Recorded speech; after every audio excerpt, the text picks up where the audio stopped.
destrucción, y Él es vida para aquel que camina en destrucción. Que Jesús sea tu única esperanza y que solo en Él puede estar tu confianza. Bienvenido. Qué bueno es estar juntos una vez más aquí en Libertad sin Límites. La verdad, el título de este programa es muy sugestivo, ¿verdad? Para que exista la libertad tiene que existir límites, pero para poder disfrutar de la plenitud de la libertad necesitamos conocer mejor los principios que Dios estableció para nuestra vida. Es ahí donde encontramos la verdadera libertad, porque Jesús dice: conoceréis la verdad y la verdad os hará libres. Bienvenido una vez más a este programa. Me alegra poder saludarte, tú que estás allí del otro lado de esta pantalla, acompañándonos por la televisión, por Facebook, por YouTube, tú que estás allí sintonizando el programa por la radio. Qué bueno es tener este encuentro. Aquí donde abrimos la Biblia, fortalecemos nuestro corazón, permitimos que Dios pueda hablarnos de la manera más simple, más sencilla, a través de su palabra, pero al mismo tiempo de la manera más profunda y transformadora. Así que listo para una nueva experiencia. Hoy vamos a continuar analizando aquel libro fascinante que desde ya hace algunas semanas nos hemos sumergido en una historia fascinante, extrayendo lecciones importantísimas para nuestra vida, como es la historia de Jonás. Nada de lo que sucede en este mundo toma como sorpresa a Dios. Y una de las cosas que me encanta ver es que Dios guía, Dios conduce, Dios controla, Dios es soberano. Esa es la palabra, Dios es soberano. Y Él sabe lo que hace, cómo lo hace y por qué lo hace. En el libro de Jonás ya hemos visto cómo Dios puede apenas ordenar, la naturaleza obedece. El único ser desobediente es el ser humano, y es el ser inteligente, al cual Dios le hizo a imagen y semejanza suya, un ser inteligente y libre, más usa su libertad después de la entrada del pecado, todavía es más, solamente para poder rebelarse contra Dios. Sin embargo, también podemos usar nuestra libertad para escuchar la voz de Dios y seguir aquellos principios y aquel propósito que tiene para nuestra vida. Nos hemos quedado sorprendidos ya por tantas lecciones que nosotros ya hemos aprendido con el libro de Jonás. Apenas una historia por allí contada, mas tiene que ver mucho con nuestra vida, con nuestras actitudes. Y bueno, yo comencé hablándote en este espacio de que a Dios nada le toma por sorpresa. ¿Y por qué? Porque justamente hoy vamos a ver cómo Dios prepara las condiciones, las circunstancias, incluso la naturaleza, para mostrarnos su amor, su misericordia, o para enseñarnos lecciones que de otra manera no lo entendemos. ¿Podríamos nosotros aprender, por ejemplo, de un ruiseñor, de un ave, de un animal, de una planta? ¿Podríamos aprender lecciones de ellas? Claro, y Dios busca captar nuestra atención para enseñarnos lecciones más extraordinarias. Por ejemplo, cuando Jesús dijo: no se preocupen ustedes por nada, Él dice: miren las aves de los cielos, ellos no siegan, no cosechan, pero mi Padre los alimenta. Ellos están bien cuidados. ¿Y ustedes por qué andan preocupados? ¿Por qué viven angustiados? Dios usa la naturaleza para enseñarnos lecciones importantísimas en la vida. Y hoy vamos a ver cómo una vez más Dios usa la naturaleza para mostrar a Jonás que él necesita de perdón, de arrepentimiento, de gracia. Él necesita. Por eso estamos listos entonces, lápiz y papel, Biblia en mano, y vamos al estudio de hoy. Vamos a estudiar sobre un Dios soberano, un Dios que tiene el control de todo, ese Dios soberano. No cambies el que rebeldía, se trata de la manera como nosotros a veces intentamos huir de Dios o cómo miramos a las personas.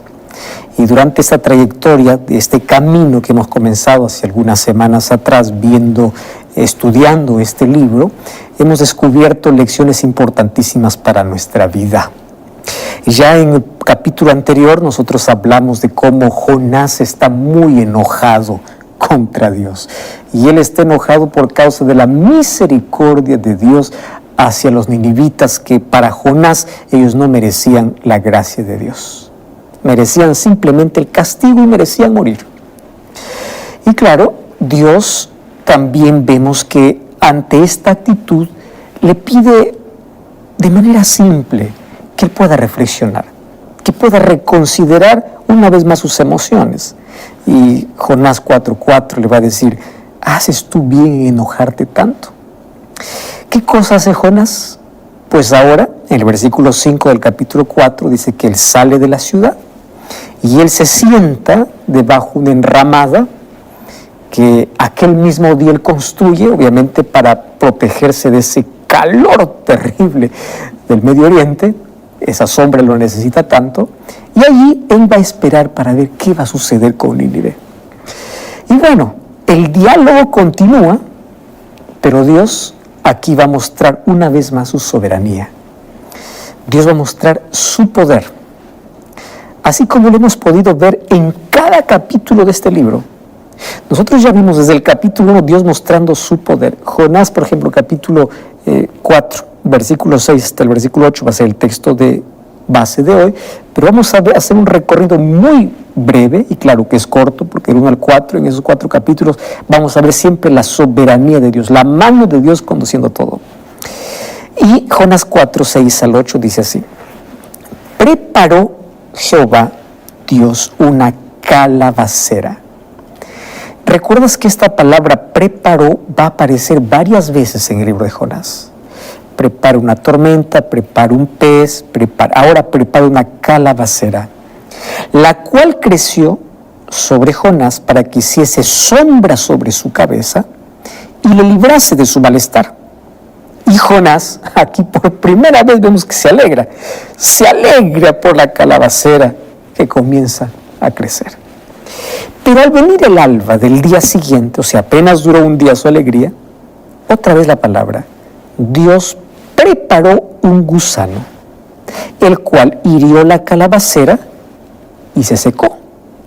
Y aconteció que al salir el sol, preparó Dios un recio viento solano, y el sol hirió a Jonás en la cabeza, y ya se desmayaba.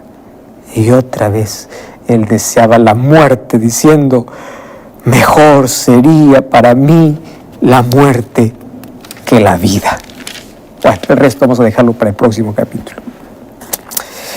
Qué interesante que en estos 3 versículos se repite constantemente: Dios prepara. Nada es casualidad en la vida, nada. El hecho de que tú estés viendo este programa no es casualidad. Dios preparó este encuentro contigo. Dios preparó el dial para que escuches la radio en este momento. Dios preparó el canal que en este momento ibas a ver. ¿Por qué? Porque Él quiere enseñarte algo. Ahora, qué interesante, Dios prepara. Eso me encanta. ¿Sabes qué? Dios quiere hablar a Jonás y lo hace de una manera extraordinaria. ¿Cómo me encanta la didáctica de Dios? El amor y la paciencia que Dios tiene para enseñarnos algo. Y Dios arregla aquí una lección objetiva para Jonás. Si te das cuenta, de la misma manera como el gran pez que preparó en el mar, ahora Dios preparó una planta. ¿Qué más va a preparar? Un gusano. ¿Y luego qué va a preparar? Un viento recio. Todo esto se va a convertir en el instrumento de Dios para hablar a Jonás. Dios te habla, querido, de diferentes maneras. Dios puede hablarte por medio de la naturaleza, Dios puede hablarte por medio de un pajarito, de un ave, de un animal. Dios puede hablarte por todo medio y Él prepara justamente para hablarte. Ahora fíjate, aquí algo sorprenderte. Al igual que el gran pez, el gusano, la calabacera y el viento obedece a Dios. Y claro, el versículo 6 aquí comienza con la frase: y preparó Jehová Dios. Y nosotros ya hemos notado con tanta frecuencia cómo esta frase se repite. ¿Por qué? Porque Dios muestra su soberanía, su poder sobre la naturaleza y sobre las circunstancias en la medida que Él tiene propósitos para cumplir. Y aquí, mientras el profeta pues está sentado debajo de su enramada que él mismo construye, y él está allí de brazos cruzados. Él está esperando ver qué sucede con Nínive, qué va a hacer Dios. Mientras él está contemplando la misericordia de Dios para hacerle entender, hace un milagro. Y Dios hace que una planta pueda nacer de un momento para otro. La planta crece y le da sombra. ¡Wow! Este es un milagro. Y Jonás 4, el versículo 6 que leímos, allí por primera vez se va a describir que el profeta expresa alegría. Porque hasta aquí solamente ha expresado pesar, ha expresado amargura, enojo. Por primera vez lo vemos alegre. ¿No será que hay mucho cristiano muy iracundo, muy enojado, muy renegón, que pocas veces se le ve alegre? Ya viste que las personas que más alegres deben ser, cada vez están más enojadas. Y eso no debe ser así. La alegría es una expresión de un corazón pleno, de una vida feliz, que el cristiano debe tenerla. Pero irónicamente no es así. Ahora fíjate, hablando de ironías, irónicamente, aquí Jonás está feliz por una planta. Tal vez él, al ver esa planta crecer rápidamente, se sintió confortado al ver de que Dios quería decirle algo, que Dios le había por lo menos allí provisto de alivio ante aquel calor ardiente, ante ese sol que cuando cae sobre el desierto sale ese vapor y quema. Entonces aquí el foco del profeta se fija en su propio bienestar. Él no se alegra por el bienestar de Nínive, él se alegra por su propio bienestar, el grado de egoísmo, ¿verdad? Él no está feliz porque Dios ha perdonado a Nínive, él está feliz porque tiene sombra. ¿No será que nos parecemos mucho a Jonás? Y claro, la planta crece pero no dura mucho. ¿Por qué? Porque al venir el alba, o sea, muy tempranito, al día siguiente, otra vez aparece Dios preparando un gusano para poder herir la calabacera y secar esa planta. Dios, el mismo que había preparado la planta un día antes, es el mismo que prepara un pequeño gusano para destruir esa planta. Soberanía de Dios, Él sabe por qué hace las cosas. Así que muy temprano ve que la planta se marchita y se muere. ¿Cómo se queda Jonás? Nuevamente allí casi calcinado por el calor, por el sol que en todo su impacto, pues ahora alumbra, ¿no? Y entonces Jonás quiere morir. Versículo 8 dice, ¿no? Y aconteció que al salir el sol, Dios prepara un viento recio, solano. Y el sol hirió a Jonás en la cabeza. Casi se desmayaba y deseaba la muerte, diciendo, mejor sería para mí la muerte que la vida. ¿Acaso no nos hemos frustrado tanto? Un día hemos visto la mano de Dios en nuestra vida, al día siguiente parece que estemos abandonados. No entendemos la situación. ¿Qué cosa queremos? Morir. Así somos los seres humanos. No buscamos a Dios, no agradecemos a Dios por su bendición, pero cuando aparece el gusano acabando con la planta que nos favorece, queremos morir. Actitudes tan nuestras. La repetición de este verbo, preparó, me llama la atención. Dios prepara la planta, Dios prepara el gusano, Dios prepara un recio viento solano.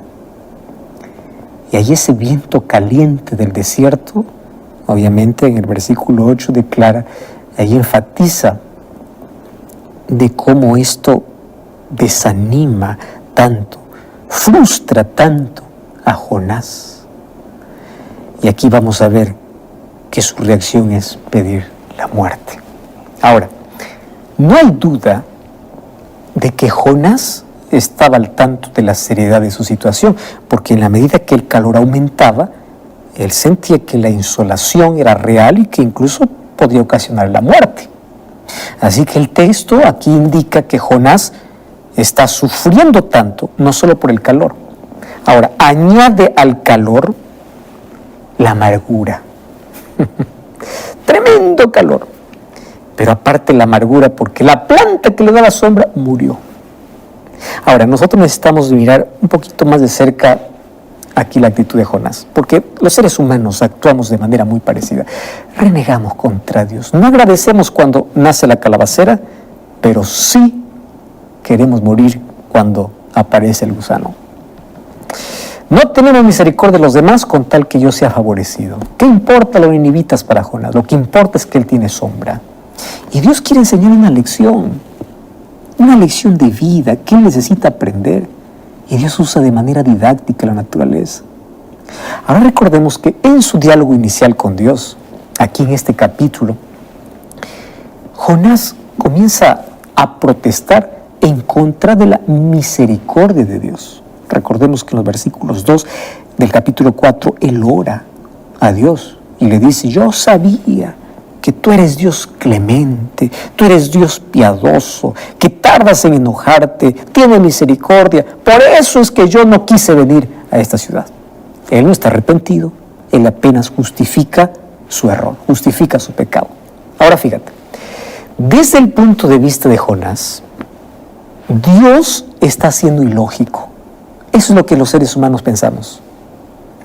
Los seres humanos pensamos que nuestra lógica es superior a la lógica de Dios. Que nuestra inteligencia es superior, por eso nos atrevemos hasta a discutir por qué Dios dijo no, por qué Dios dijo sí. Nos atrevemos a eso. Para Jonás, Nínive merece ser castigado y punto. Su crueldad es grande, no merece más oportunidad. Pero él no se da cuenta de su actitud. No se da cuenta de su egoísmo, no se da cuenta de su reacción, no se da cuenta de su enojo, él no se da cuenta de sí, él solo está para condenar a los demás. ¿Cuántos Jonás conoces en la vida? ¿Estás recordando? Hay muchos, ¿verdad? Muchísimos. Para Jonás esto parecía muy lógico. Él pensaba así: ¿cómo es que Dios podría salvarlos del destino que realmente se lo merecían? Es más, él había proclamado que iban a morir y él quería que mueran. Y Jonás es insistente en cuanto al castigo que Dios debiera dar a esta ciudad desobediente. Pero él no se da cuenta que él también es desobediente. Ahora fíjate, él permanece en la inconsciencia de su desobediencia. Esto es lo más terrible. Por eso es que la psicología incluso se llama proyección, cuando vemos nuestros errores en los demás y no en nosotros mismos. ¿Cuántas veces nos proyectamos? Jonás decía: la nación desobediente merece morir, pero él no se da cuenta de su desobediencia. A veces señalamos, ¿no? Nunca te olvides que cuando tú señalas con un dedo, hay 4 dedos señalándote a ti. Cuando tú señalas con un dedo a alguien, hay por lo menos 3 dedos que están señalando para ti. Y no te olvides de esto. Cuando tú te creas que solo tú mereces las bendiciones y que todos los demás merecen solamente el castigo, no merecen nada, recuerda la actitud de Jonás. Necesitas urgentemente entender la gracia de Dios y necesitas arrepentirte. Jonás, obviamente que olvida el asunto con Nínive y ahora él comienza a preocuparse por una situación que tiene que ver con él mismo. Cuando justo él estaba comenzando a conformarse porque parece que Dios está atendiendo sus necesidades, todo se arruina, todo se acaba. Cuando él perdió la planta, obviamente que ayudaba a que su día sea más favorable, ¿no? Él se enfurece otra vez. Y es interesante que habiendo perdido la planta que lo ayudaba a tener una vida más tranquila, pues Jonás se hunde en la desesperación, porque así somos los seres humanos. Quizás había estado obsesionado consigo mismo todo este tiempo. Vamos a analizar un poco esta actitud. Jonás había estado demandando destrucción, ¿Pero para quién? Para las personas. Pero no le gustaba que una planta sea destruida. Entonces Dios hace exactamente eso. Tanto que hablas de destrucción y destrucción, voy a destruir algo que tú amas. Mira qué interesante, la manera como Dios intenta enseñarnos lecciones. Voy a hacer caso lo que tú quieres, pero no voy a destruir personas, voy a destruir algo que tú comienzas a amar. Porque esto está en la teología de Jonás. Todos merecen morir, todos merecen ser destruidos. Bueno, voy a destruir lo que tú amas para ver cuál es tu reacción. Y Dios envía un gusano y un viento y la planta se marchita. Ahora fíjate una cosa, la reacción negativa del profeta, ¿sabes qué cosa está revelando? Él está revelando de manera involuntaria que a él le preocupa más la muerte de una planta que le beneficia y no le importa miles de personas que pueden perecer. ¿No te parece que hay gente que solamente se preocupa en qué cosa le beneficia? Para Jonás, esta planta me interesa porque me da sombra. Es algo que me beneficia. Esta sí me importa. ¿Qué me importan los demás? Ahora, por eso es que vemos que Jonás está lleno de resentimiento. Y por segunda vez, él desea la muerte. Él dice así, mejor sería para mí la muerte que la vida, dice la parte final del versículo 8. Esta es una declaración de su deseo de morir. Y esta es la segunda vez que él repite. Y la sucesiva declaración de este deseo implica un profundo problema que él tiene en su mente. Y Dios necesita curar. Y es de este el que Dios está tratando de curarlo. Sabes que en sus últimas palabras, Jonás continúa como estaba al comienzo. Igualito. La actitud no ha cambiado. Han pasado muchas circunstancias, ha visto muchos milagros, pero su corazón aún no ha cambiado. Él sigue oponiéndose a Dios. Pero ¿sabes qué es importante de este libro? Es que Jonás no tiene la última palabra. Dios nuevamente le hace una pregunta. Me encanta la manera como Dios hace preguntas. Las preguntas anteriores, ¿cuál era? ¿Haces tú bien en enojarte tanto? Ahora en el versículo 9, otra vez Dios le pregunta y le dice, ¿tanto te enojas por la calabacera? ¿Por qué tanto enojo? Es la segunda vez que Dios le pide, hijo, analiza tu actitud, analiza tu enojo. Y cada vez que Jonás dice, quiero morir, Dios viene con amor y dice, hijo, te invito a reflexionar sobre tu actitud negativa. El problema no son las circunstancias, el problema no es el árbol, el problema no es el sol, el problema no es el gusano, el problema es tu corazón. ¿Por qué? Y Dios aquí le llama la atención, porque aquí el profeta, el Hijo de Dios, insiste en enojarse rápidamente por todo lo que le pasa, hasta porque Dios perdona a los ninivitas. ¿Habrá tanta gente hoy así? Dios puede curarte. Es interesante cómo Dios aquí usa esta ilustración real, no solo para llamar la atención, sino para mostrarle cuánto Él ama. Y aquí el verbo perecer, que va a mencionarse en el versículo 10, ya fue usado anteriormente en otras circunstancias. Por ejemplo, en Jonás capítulo 1, versículo 6, dice que cuando el capitán y los marineros expresaron su angustia, ellos tenían miedo perecer. Este verbo va a aparecer nuevamente cuando el rey de Nínive, él da un decreto para toda su nación, porque ellos no quieren perecer. Toda esta gente temía a la muerte, temía perecer. Más Jonás quiere perecer. Qué ilógico, ¿verdad? todos los paganos temen perecer y aquí el creyente quiere perecer. Mátame, Señor. Mejor la muerte que la vida. Todos los marineros se aferraban a la vida, el capitán se aferraba a la vida, el rey se aferra a la vida, los ninivitas se aferran a la vida y el profeta quiere morir. ¿Cómo es posible esto?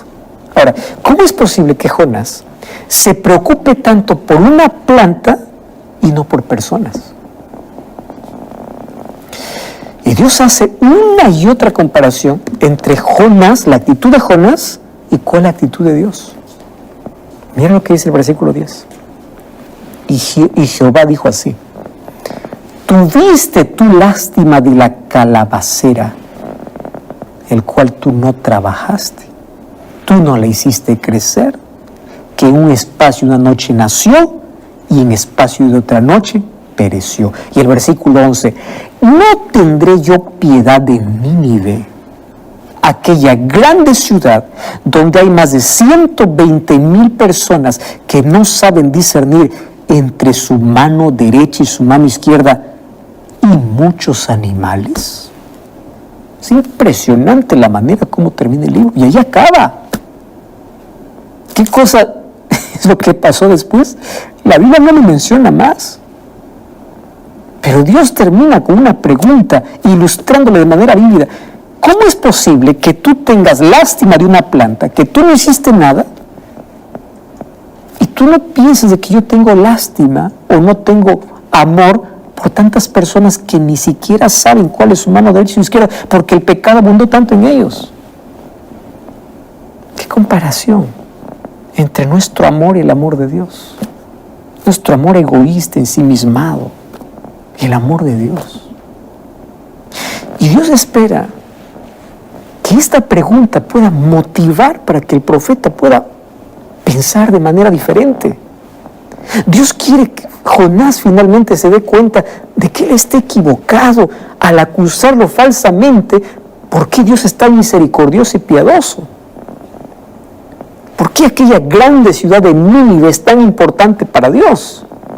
Y el libro de Jonás ha usado hasta este momento la palabra gran por lo menos 7 veces. Y el versículo final del libro muestra una vez más Dios hablando. ¿Acaso no tendré yo piedad de esta gran ciudad? Exactamente así como vemos al comienzo del libro. ¿Te acuerdas en Jonás 1:2? Anda aquella gran ciudad. Y de esta forma Dios ama a los pecadores arrepentidos de esa ciudad. No quiere que perezcan. Ahora, a pesar de que Jonás detestaba esta ciudad, Dios la amaba. Esta ciudad se convierte en el objeto de la profunda compasión de parte de Dios. Y es interesante que incluso aquí en el texto, Dios se refiere incluso al número de habitantes que viven en la ciudad, para decir de que para Dios somos tan importantes que exactamente sabe cuántos miembros hay en una familia, cuántos hay en un país, cuántos hay en una institución, sin olvidar de ninguno. Él sabe la realidad de cada uno y Él dice que Nínive tiene una población de 120,000. Claro, una población de 120,000 pues es extraordinariamente alta para una ciudad de ese tiempo, ¿correcto? Para hoy, nosotros puede ser un pequeño número, para ese tiempo era una grande ciudad. Por eso es que Dios incluso lo enfatiza en como una gran ciudad. Ahora, el solo hecho de que Dios conocía los detalles de la ciudad, una vez más nos recuerda, igual que al comienzo del libro, de que Dios está íntimamente al tanto de todo lo que pasa en cada persona, en cada casa, en cada cuarto. Dios ve la violencia que tú sufres en tu hogar, Dios ve tu desempleo, Dios ve tus lágrimas. Tú no eres un número estadístico, tú no eres un número más. Dios te ama y Dios sabe. Sabes que a través de las Escrituras Dios va a insistir justamente en que su amor es por toda su creación. Y en los versículos finales del libro, incluso Dios le va a recordar al profeta que Nínive es tan valiosa, porque también es su creación. Ahora, para la mente de Jonás, los habitantes de Nínive eran extremadamente perversos y solo merecían morir. Él ve esto como una buena razón para despreciar a los ninivitas. Pero ante los ojos de Dios, la maldad de la ciudad es verdad que se ha incrementado, pero al arrepentirse, la compasión por ella también ha cubierto sus pecados. Y a medida que nos acercamos aquí al final del libro de Jonás, una vez más observamos la piedad de Dios, el amor de Dios, comparada con el amor que los seres humanos intentamos dar. Sabes que el rey David entendió muy bien este asunto, y él lo expresó justamente cuando estaba haciéndole frente al castigo divino. Cuando vamos al libro de Segunda de Samuel, capítulo 24, el versículo 14, David hace una expresión tremenda. Él dice así: caigamos ahora en manos de Jehová, porque sus misericordias son muchas, mas yo no caiga en manos de hombres. ¿Sabe lo que está diciendo aquí David? Yo prefiero caer en las manos de Dios que en las manos de un hombre, porque el hombre es cruel, impiadoso. Jonás capítulo 4, el versículo 11, aquí, ¿qué cosa dice Dios? ¿No tendré yo piedad de Nínive? Aquella gran ciudad donde hay más de 100,000 personas que no saben discernir entre su mano derecha y su mano izquierda, y muchos